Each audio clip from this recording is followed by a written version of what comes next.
Here today, YouTube, what we have here is part 2 of this Galaxy S10 device. The one we showed you the images about on part 1, which it definitely had 2 blocks. We couldn't show anything about the first one, so we're just gonna highlight and copy. We're gonna make a new swapper tab.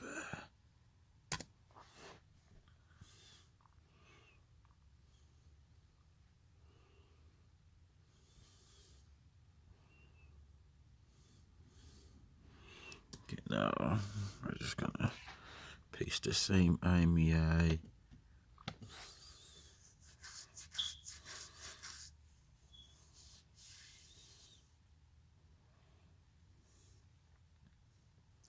Voila, as you can see, the device is registered and it's authentic.